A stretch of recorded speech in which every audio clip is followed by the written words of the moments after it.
MP board के class 11th के सभी विद्यार्थी ध्यान दें। आज की इस क्लास में 18 फरवरी के दिन आपका जो रसायन का वार्षिक पेपर होने वाला है वो आज मैं आपको बताने वाली हूँ। तो 18 फरवरी का पेपर यहाँ पे हम कंप्लीट करेंगे। तो किस तरह के आपके प्रश्न रहेंगे, चलिए बिना किसी देरी के शुरू करते हैं। तो आपका पूरा पेपर यहाँ पे कंप्लीट है, केवल प्रश्नों को हमें समझना है। तो ये पहला प्रश्न, सही विकल्प चुनिए।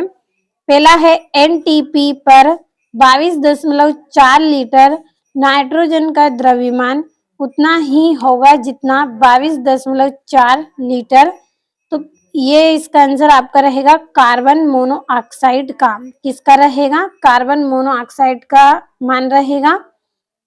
दूसरा है एक बम कैलोरीमीटर द्वारा निम्न का मापन होता है। तो डेल यू क्या रहेगा? इसका आंसर डेल यू रहेगा। अगला है PCl5 में किस प्रकार का संकरण पाया जाता है? तो sp3d संक्रमण पाया जाता है PCl5 में। अगला है L के प्रत्येक मान के लिए m का मान होगा, तो 2l+1 रहेगा इसका आंसर। और अगला है 12Gm6C12 में परमाणुओं की संख्या, तो 6.02 गुणित 10⁻23 इसका आंसर रहेगा। छठा है क्षारीय धातुएं व्यवहार करती हैं। क्षारीय धातुएं व्यवहार करती हैं अच्छे ऑक्सीकारक की तरह। और यहाँ से इंग्लिश मीडियम वाले बच्चों के लिए भी कंप्लीट है, स्क्रीनशॉट लीजिए आप और कंप्लीट अच्छे से करें। बढ़ते हैं तीसरे प्रश्न की ओर। तो ये यहाँ से आपका तीसरा, चौथा, पांचवा, छठा प्रश्न है। बढ़ते हैं रिक्त स्थानों की ओर। तो पहला रिक्त स्थान है, जिन ऑर्बिटलों की ऊर्जा समान होती है वे टेडेस कहलाते हैं। तो वे डीजनरेट कहलाते हैं। क्या कहलाते हैं? डीजनरेट कहलाते हैं जिनमें ऑर्बिटलों की ऊर्जा समान होती है। दूसरा है क्लोरीन की इलेक्ट्रॉन बंधुता फ्लोरीन से टेडेस होती है, तो कैसी होती है? अधिक होती है। तीसरा है आयोडीन युक्त नमक में NaCl के साथ कुछ मात्रा में डेडेस मिली होती है, तो NaL3 मिली होती है। चौथा है केरोसिन तेल डेडेस का मिश्रण है, तो ये एल्केन का मिश्रण है।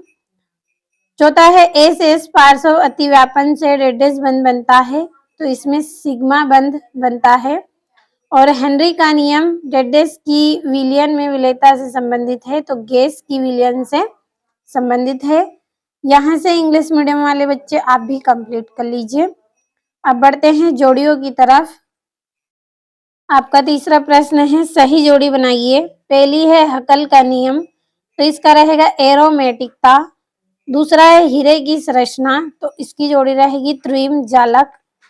तीसरा है pH स्केल, तो इसका रहेगा आंतरिक ऊर्जा।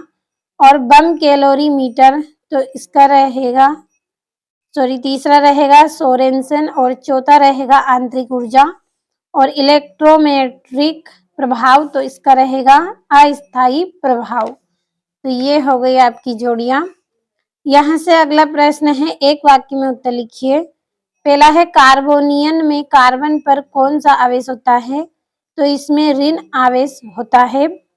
दूसरा है pH मान निकालने का समीकरण लिखिए। तो Pn, ये यहाँ पे आपका सूत्र लिख दिया है, पढ़ लीजिएगा अच्छे से। और तीसरा है NaCl H2O व NH3 में किसकी एंट्रोपी का मान अधिक होगा? तो इसका आंसर आप भरें। और चौथा है सबसे अधिक ऋण विद्युतीय तत्व कौन है? तो फ्लोरीन है। क्या है? फ्लोरीन ऋण विद्युतीय तत्व है।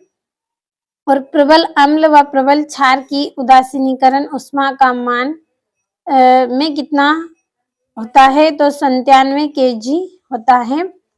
और ये इंग्लिश मीडियम वाले बच्चों के लिए है, कंप्लीट कर दिया है।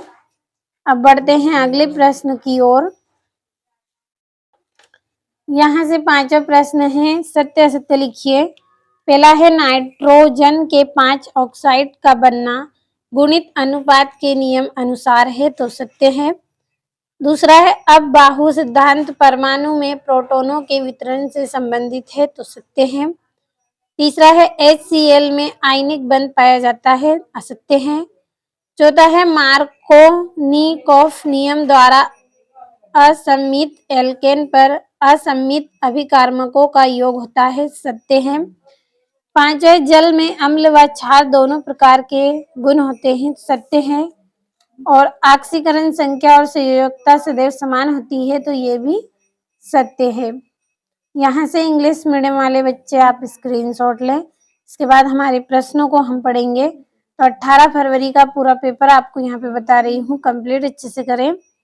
छठा है स्थिर अनुपात का नियम क्या है? समस्थानिक की खोज ने इसे किस प्रकार प्रभावित किया? और ये आपका यहाँ पे 7वां प्रश्न है। तो बढ़ते हैं अगले प्रश्न की ओर। अगला है अक्रिय गैसों के आयनन विभव उच्च होते हैं, क्यों? और ऋण आयन की आयनिक त्रिज्या परमाणु त्रिज्या से अधिक होती है, क्यों? और 10वां है अनुनाद ऊर्जा से क्या समझते हैं? और अम्ल एवं क्षार की ब्रोनस्टेड लोरी अवधारणा को उदाहरण से समझाना है आपको। और प्रेरणविक प्रभाव किसे कहते हैं, इसके क्या उपयोग हैं? और ये इसका यहाँ से अथवा है। अब यहाँ से आपका अगला प्रश्न है BHC क्या है, इसका उपयोग बताइए। और विलेयता गुणनफल की परिभाषा देकर इसे स्पष्ट कीजिए। और मानक हाइड्रोजन इलेक्ट्रोड क्या है, यह कैसे बनाया जाता है? और भाप आसवन किन यौगिकों के लिए उपयोगी है, सचित्र समझाना है आपको। बढ़ते हैं 17वें प्रश्न की ओर। 17वां है बेंजीन से प्राप्त कीजिए क्लोरोबेंजीन, नाइट्रोबेंजीन और टॉलुइन। और कैथोड किरणों के प्रमुख गुण बताना है। और उष्मागतिकी का नियम, प्रथम नियम क्या है, इसका गणितीय व्यंजक प्रतिपादित करना है आपको। और ये 20वां उत्क्रमणी प्रक्रम द्वारा अणु उत्क्रमणी प्रक्रम में अंतर स्पष्ट आपको करना है, यानी कि आपको उत्क्रमणी और अणु उत्क्रमणी प्रक्रम में अंतर बताना है। तो पूरे प्रश्न अच्छे से आप कंप्लीट करें।